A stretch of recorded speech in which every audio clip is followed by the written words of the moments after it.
The Joe Rogan Experience. Do you do intermittent fasting? Yeah, as much as I can. One of the other guys that was on this tour of Israel with me is Volta Longo, and he's arguably the world's expert on this. What a great name. Isn't it? He's an Italian guy. Volta Longo. Longo. Yeah, like the coffee. Sounds like a guy you call in when you got a real problem. You know? Yeah. Well, he's written a book, and he is probably the world's expert in human periodic fasting. For everyone who wants to know about what the best periodic fasting protocol is, there isn't one. We don't know yet. We're right on the cusp. There haven't been enough studies, but there are a few types. I go through them in my book, because we won't have time to go through all of it. But there's the 18 hours. Yeah. So if you can go skip breakfast, have a late lunch, that's a good start. That's what I try to do every day. It's not always possible, like when you're in Africa and they're feeding you massive meals 3 times a day. But that's what you want to do. Be hungry for part of the day. Or you can go a little more extreme and skip 2 days a week. What's the benefit of being hungry? Great question. And this is what my lab and others figured out in the first few years of the 21st century.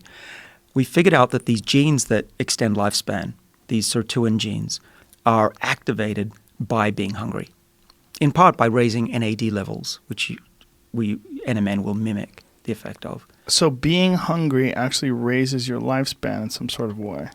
Right. So caloric restriction is what we used to talk about a lot. If you restrict the calories of a rat, was actually discovered back in the early 20th century, will make them live up to 30% longer, not in an old state, but it prevents them getting old. So the rats don't get cancer, heart disease, and all of these other good things. And that was the only thing that we knew up until about 20 years ago, even 10 probably. And so we used to think you had to be hungry all the time. And there still is a society called the Calorie Restriction Society. And they were hungry all the time. They ate very small meals, which is pretty tough. I tried that and gave up after a week. But this new paradigm is that you don't have to always be hungry. Similar to you don't always have to be on a treadmill. You can do it for a short time, make it intense, and then you can let your body recover and go back to a normal life for a little bit.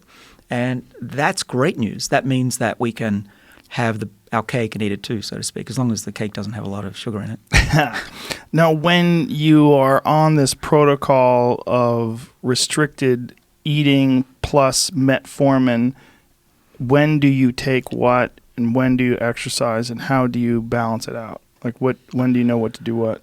I use my body as a guide. Now that I'm 50, I have a pretty good, you know how your body feels and reacts. I'm also measuring it, a ring that measures my pulse and my sleep. Is that the Aura? Yeah. Yeah. How do you spell that? O-U-R-A. O-U-R-A? Yep. Is that, isn't Kevin Rose a part of that company? Is that it? Yeah. James says yeah. Okay. From Dig, dig.com. Mm-mm. You don't know Dig? No, I'm hopeless. How dare you? Sorry. It's a good place to go find cool shit. Okay, I'll go. Dig.com. Shout out to Dig. Yeah, I go there every day because real interesting stories on the internet. You're always finding cool, weird videos and just fascinating science stories, human nature, human interest stories. Sounds good. I have a watch. What kind of watch are you using? The Apple Watch. Okay, how does that measure it? By the way, they just released the Apple Watch 5 today. Ooh. Apparently it's better. You might want to get it. What does it do?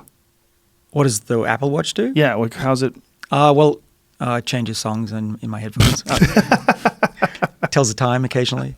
But what's useful with it is pulse and activity. And if I haven't moved enough during the day, I've got a standing desk, and that's been helpful to make me move around a little bit more. But mainly it's, and I also do occasional blood tests to make sure that my body's optimized as best I can, personalized. And using all those measures. You read the data off your watch? Like, how do you read it? What application are you using? Nothing special, just on my phone, have a look. Okay, so you just have a look, like what your resting heart rate is, how much activity, how far you're walking, how many calories you're burning, that kind of deal? Yeah, pretty simple. And I'm happy to say my resting heart rate's really low, which means, things are going okay so far for me, even though I don't do enough exercise, as you rightly point out. I think my resting heart rate's 46.